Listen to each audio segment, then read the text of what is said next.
আসসালামু আলাইকুম দর্শক, সোয়াব কুকিং চ্যানেলের পক্ষ থেকে আপনাদের সবাইকে স্বাগতম জানাচ্ছি। অনেকেই বাসায় পার্টি কিংবা দাওয়াতে বিরিয়ানি বা তেহারি রান্না করে। সেক্ষেত্রে 3 থেকে 4 কেজি চাউলের বিরিয়ানি বা তেহারি রান্না করতে হয়। এতে বিভিন্ন উপকরণের পরিমাণ নিয়ে অনেকেই দ্বিধায় থাকে। তাই আজকে আমি 4 কেজি চাউলের তেহারি রেসিপি আপনাদের সাথে শেয়ার করব। আশা করি সম্পূর্ণ ভিডিওটি জুড়ে আপনারা আমার সাথেই থাকবেন।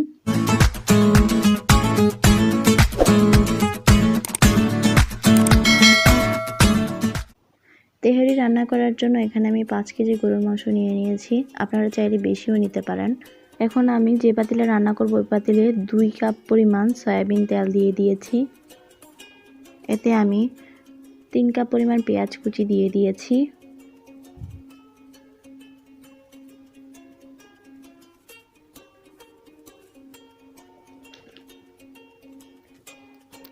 এখন পেঁয়াজগুলোকে ব্রাউন কালার করে ভেজে নিব। এতে সামান্য পরিমাণে লবণ দিয়ে দিচ্ছি। লবণটা আমি বারবার অ্যাড করব। এবং এখানে আমি গরম মশলা দিয়ে দিচ্ছি আস্ত।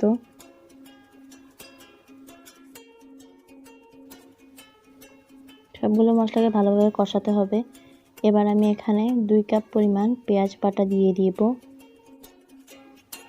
পেঁয়াজ বাটাটাকে ভালোভাবে একটু কষিয়ে নিব।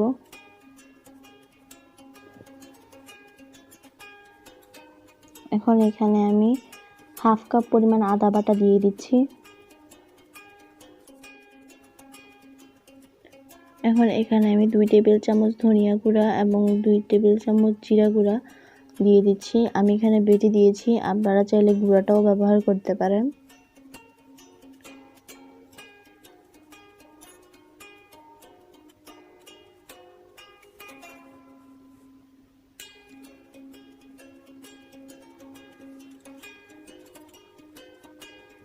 এখন আমি এখানে 2 প্যাকেট বিরিয়ানি মশলা দিয়ে দিয়েছি।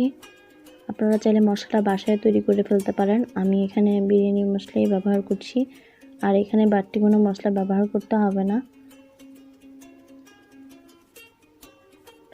এখন আমি মশলাটাকে একটু ভালোভাবে কষিয়ে নিব।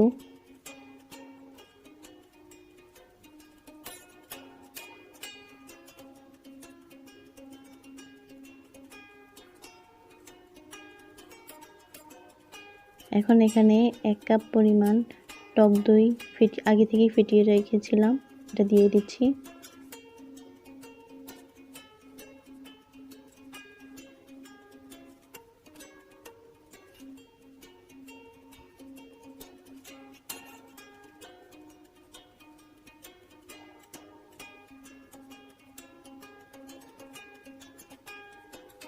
এখন এখানে আমি 4 টেবিল চামচ পরিমাণ মরিচের গুঁড়া দিয়ে দিচ্ছি।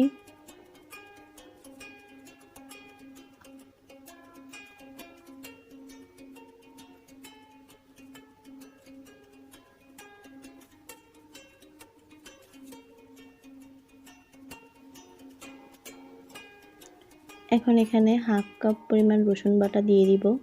আপনারা চাইলে রসুনটা আগেও ব্যবহার করতে পারেন, কিন্তু আমি মশলাগুলো কষানোর পরে রসুনটা ব্যবহার করেছি। এবার সবগুলো মশলাকে আবারও ভালোভাবে কষিয়ে নিব।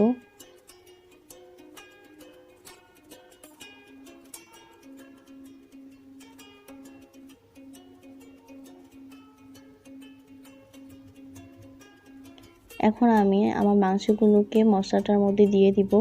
মাংসটা এই মশলাটাতেই সিদ্ধ করব।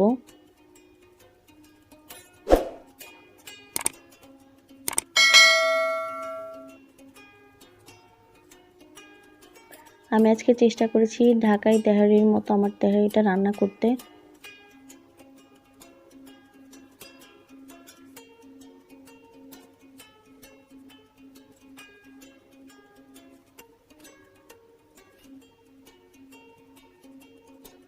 আপনারা খুব ভালোভাবে এটা নাড়বেন যাতে নিচে লেগে না যায়। যেহেতু বড় পাতিলে করছি তাই ভারী তলাওয়ালা পাতিল না, এটা একটু পাতলা তলা, তাই এটাকে বারবার করে নাড়তে হবে, আর না হলে এটা লেগে যাবে।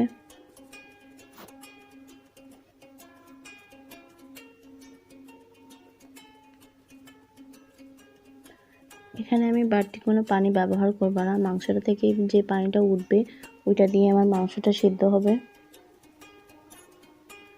এখন আমি একটা ঢাকনা দিয়ে 15 মিনিটের মতো ঢেকে দিব। এর মধ্যে আমার মাংসটা অর্ধেক সিদ্ধ হয়ে যাবে। এখন আমি ছোট করে কেটে রাখা 4টা আলু দিয়ে দিয়েছি। আপনারা আলুটা চাইলে ইউজ করতে পারেন, আবার নাও করতে পারেন। আমি এখানে দিয়ে দিয়েছি। আমার কষানো হয়ে গেছে প্রায়। দেখেন তেলটা উপরে উঠে এসেছে। এখন আমি একটা ছাঁকনির সাহায্যে আলু এবং মাংসগুলোকে আরেকটা পাতিলে উঠিয়ে রাখবো। আমি বাকি যে মশলাটা থাকবে ওইটাতেই আমি পোলাওটা রান্না করব। যেহেতু এটা তেহারি রান্না করছি তাই আলাদা পোলাওটা রান্না করার প্রয়োজন নেই। আপনারা এই মশলাটাতেই তেহারিটা রান্না করতে পারবেন।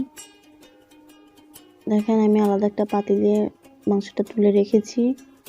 এখন আমি বাকি প্রসেসটা আপনাদেরকে দেখিয়ে দিব। চুলায় যে আলাদা মশলাটা ছিল ওইটার মধ্যে আমি আগে থেকে ধুয়ে রাখা 4 কেজি চাল দিয়ে দিব। চালটাকে আগে থেকে ধুয়ে নেবেন, এতে করে পানিটা ঝরে থাকবে এবং পোলাওটা খুব ভালো আসবে। চালগুলোকে খুব ভালোভাবে কষাতে হবে। চালগুলোকে যত ভালোভাবে কষাবেন আপনাদের তেহারিটাও খুবই ভালো আসবে। আমি এখানে আর কোনো বাড়তি তেল ব্যবহার করব না। এখন আমি এখানে পরিমাণ মতো লবণ দিয়ে দিচ্ছি।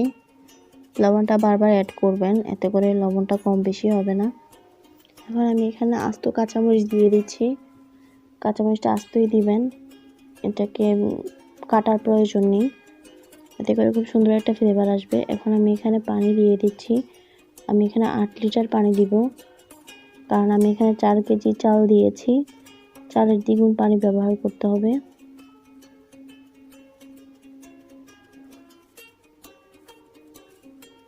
এখন আমি ঢাকনা দিয়ে ঢেকে দিচ্ছি 15 মিনিটের জন্য। এখন আমি আমার মাংসগুলোকে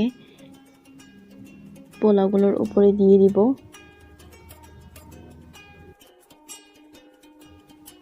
আগে একটু ছড়িয়ে নেবেন, এতে করে মাংসটা সব জায়গায় ভালোভাবে মিশবে। এখন আমি মাংস এবং পোলাওগুলোকে মিক্স করে নিব। চুলার আঁচটা অবশ্যই লো হিটে রাখতে হবে। এখন আমি আবারও 15 মিনিটের জন্য এটা ঢেকে রেখে দিয়েছি চুলাতে। আমার তেহারিটা হয়ে এসেছে প্রায়। এখন আমি চুলা থেকে নামিয়ে নিয়েছি এবং এখানে আমি 1.5 টেবিল চামচ পরিমাণ কেওড়া জল দিয়ে দিব, এতে ফ্লেভারটা খুব ভালো আসবে। এবং আমি এখানে আবার ঢাকনা দিয়ে ঢেকে দিব 5 মিনিটের জন্য। তৈরি হয়ে গেল আমার 4 কেজি চালের তেহারি। আপনারা এটা বাসায় অবশ্যই ট্রাই করবেন এবং ট্রাই করে আমাকে জানাবেন কেমন হয়েছে।